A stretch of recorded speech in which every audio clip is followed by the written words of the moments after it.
Harvard और international student की controversy के बीच अब एक और बड़ी खबर आ गई है। दरअसल ट्रंप सरकार ने अचानक एक नया ऑर्डर निकाला है और अब दुनिया भर में यूएस एम्बेसीज ने स्टूडेंट वीजा इंटरव्यू लेना बंद कर दिया है। यानी कि इस ऑर्डर में कहा गया है कि अब स्टूडेंट वीजा इंटरव्यू पर रोक लगा दिया जाए।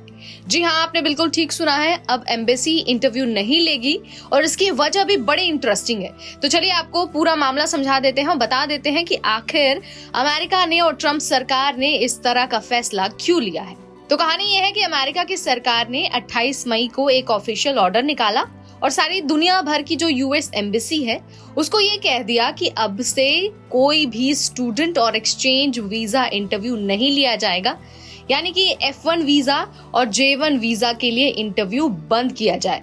यानी कि F, M और J वीजा के लिए कोई भी इंटरव्यू डेट नहीं दी जाएगी जब तक कि अगला आदेश नहीं आता। अब जिन लोगों ने अभी तक इंटरव्यू की तारीख नहीं ली थी उनका प्रोसेस वहीं पर रुक गया है। यानी कि जो लोग जुलाई अगस्त में अमेरिका जाने का प्लान कर रहे थे उन्हें अब इंतजार करना पड़ेगा। अब भाई सवाल ये उठता है कि आखिर ट्रंप सरकार ने ऐसा किया क्यों है। तो देखिए, सरकार का ये कहना है कि अब हर इंटरनेशनल स्टूडेंट की सोशल मीडिया जांच होगी। इंस्टाग्राम, ट्विटर यानी कि जो अभी एक्स है वो, या फिर टिकटॉक, हर एक चीज को बारीकी से जांचा जाएगा, सब कुछ देखा जाएगा। सरकार का कहना है कि वो नेशनल सिक्योरिटी के लिए ये सारी चीजें कर रही है। सरकार को लग रहा है कि कुछ स्टूडेंट्स ऐसे विचार रखते हैं जो अमेरिका की सिक्योरिटी के लिए थ्रेट बन सकता है। पहले ये चेकिंग सिर्फ उन स्टूडेंट्स पर हो रही थी जो फिलिस्तीन के समर्थन में प्रदर्शन कर रहे थे, लेकिन अब ये जांच सारे स्टूडेंट्स पर लागू होगी। यानी कि हर एक स्टूडेंट की सोशल मीडिया की गहराई से जांच की जाएगी। अब आप सोच रहे होंगे कि भाई ये तो सोशल मीडिया प्लेटफॉर्म है, इसमें क्या ही चेक किया जाएगा। तो देखिए, जो भी ऑफिसर्स हैं वो सारी चीजें देखेंगे कि भाई आपने सोशल मीडिया पर कोई ऐसा पोस्ट तो नहीं किया, कुछ ऐसे कमेंट तो नहीं किया, कुछ ऐसी चीज शेयर तो नहीं की है जो किसी आतंकी संगठन को सपोर्ट करती है या फिर अमेरिका के खिलाफ है। यहाँ तक कि अगर आपने वो पोस्ट बाद में डिलीट भी कर दी है तो भी उसका स्क्रीनशॉट लिया जा सकता है और वो हमेशा के लिए रिकॉर्ड में रहने वाला है। अब सबसे बड़ा सवाल ये है कि इसका असर आगे होगा क्या।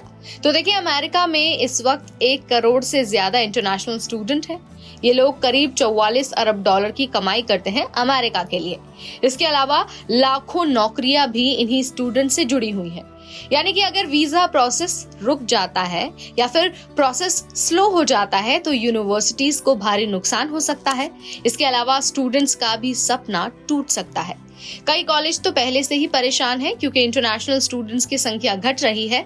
अब जब से ये नया रूल आया है तब से यूनिवर्सिटीज के लिए और स्टूडेंट्स दोनों के लिए और ज्यादा दिक्कतें बना रहा है। तो देखिए, इन सारी चीजों पर फिलहाल सरकार कह रही है कि कुछ ही दिनों में वो नई गाइडलाइंस जारी करेगी, तभी पता चलेगा कि वीजा इंटरव्यू दोबारा कब शुरू होंगे। लेकिन हो सकता है कि कुछ स्टूडेंट्स और यूनिवर्सिटीज इस फैसले को कोर्ट में भी चैलेंज करें, क्योंकि ये एक तरह से फ्री स्पीच और प्राइवेसी के खिलाफ माना जा सकता है। तो भाई ये थी आज की बड़ी खबर, यानी कि ट्रंप सरकार का नया आदेश और सोशल मीडिया की कड़ाई। अगर आप भी अमेरिका जाने वाले हैं या फिर वहां पढ़ रहे हैं तो आपके लिए आई थिंक ये वीडियो बहुत इंपॉर्टेंट है। आपके लिए ये जानकारी हासिल करना बहुत ज्यादा इंपॉर्टेंट है। वीडियो अगर आपको पसंद आए तो इसे लाइक और शेयर करना बिल्कुल ना भूलें। ऐसे अपडेट्स के लिए stay tuned to NBT Tech Ed।